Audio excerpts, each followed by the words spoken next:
असे सर्वांच्या जीवावर तुम्ही मोठं यश जुन्नर तालुक्यामध्ये, पुणे जिल्ह्यामध्ये, महाराष्ट्रामध्ये मिळालं.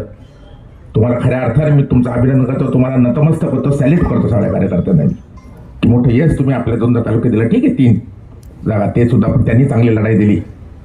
नगरपालिकेमध्ये सुद्धा चांगला झेंडा माझ्या सगळ्या फिरोजबाईचं थोडंसं दुःख झालं, जरा ज्येष्ठ काही थोडंसं आहे आणि त्याच्याबद्दल बोलत नाही. शेवटी आता चांगला दिवस आहे की चांगल्या प्रकारचा संदेश दिला. शरदराव लेंडे आहेत, ज्येष्ठ आहेत, आनंदराव आहेत, तुमच्यापेक्षा थोडा मी लहान आहे, बरोबर नाही? मी सगळं आपल्याला माहिती आहे. वल्लभ शेठ बरोबर काम कसं कोणी केलं, काय झालं, सगळा इतिहास बरोबर ना देवराम शेठ. मी अनेक वेळा म्हटलं की माझं सगळ्यात खऱ्या अर्थानं भाग्य की मी आदरणीय वल्लभ शेठ बेनके साहेबांबरोबर काम केलं. 2 आमदारकीच्या निवडणुका मी लढलो त्यांच्याबरोबर, लढलो म्हणजे बरोबर. आणि खुर्चीवर मागं मी त्यांच्या डाव्या खुर्चीवर ते सगळं गादी टाकून तिथं 2 सकाळी 8 वाजताच. आणि सरकार मर्षी दादासाहेब काळे माझे ते परत आणि निवृत्तीचे शेरकर, प्रत्यक्ष त्यांचं प्रेम सहवास हा लाभला, सगळ्यांना लाभत नाही. आणि आदरणीय आजरा 25 वर्ष तुम्हाला माहिती आहे, मी पुणे जिल्ह्यात दुसऱ्या नेत्यांकडे कोणत्या गेलो नाही, मंत्र्याकडे गेलो नाही, फक्त दादा आणि दादा आणि दादा. जीवनाच्या अखेरपर्यंत आदरणीय आजरा एवढा सहवास प्रेम मला लाभलं. तो गेल्यावर आतुष आमचं हे झालं, मला 10 मुकलो रडलो, आकाश छत कोसळ्यासारखं झालं.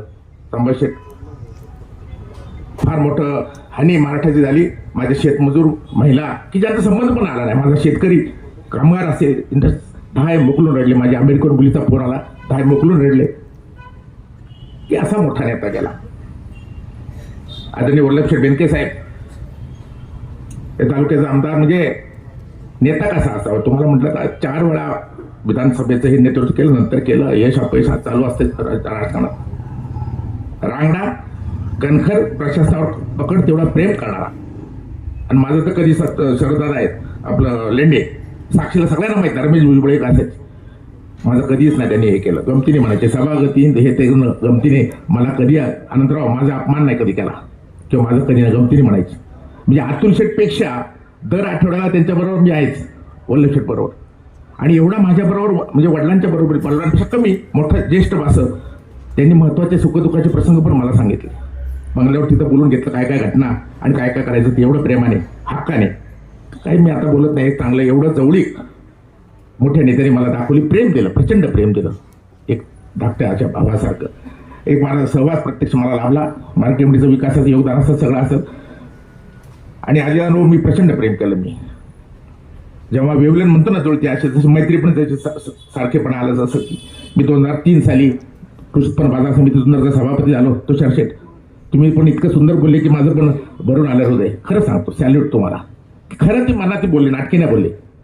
एकदम संभाष शेठ पण एकदम तांबे सुंदर बोलले की हृदय भरून आलं. सगळे असल्यावर आता उभाटा, RPI दोन्ही राष्ट्रवादी एक, आणि सगळे समाधान वाटलं, वेगळं आनंद आहे आणि यश पण आहे.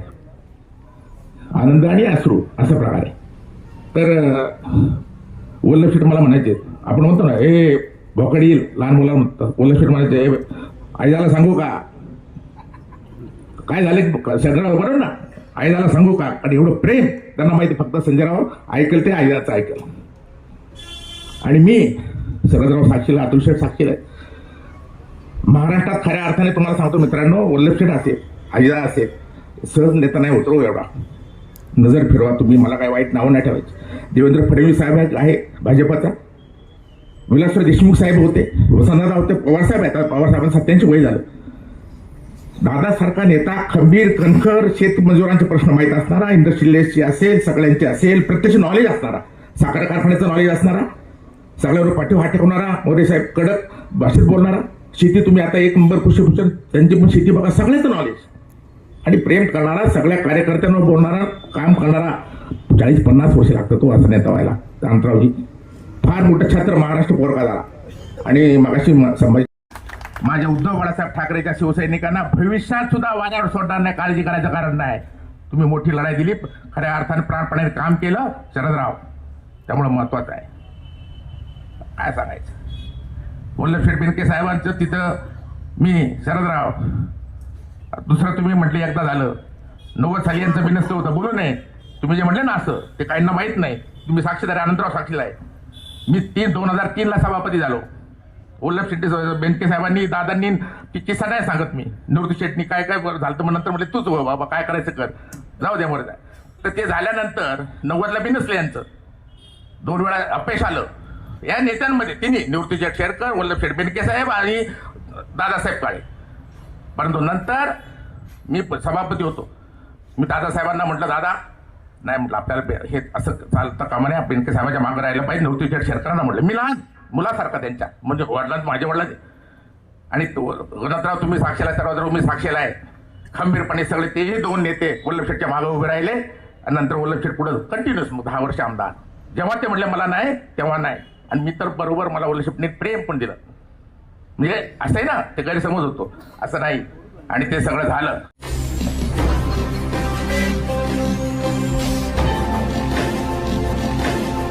ताज्या घडामोडी आणि नवनवीन माहिती मिळवण्यासाठी समाज दर्पण या YouTube चॅनलला सबस्क्राईब करा आणि बेल आयकॉनवर क्लिक करा.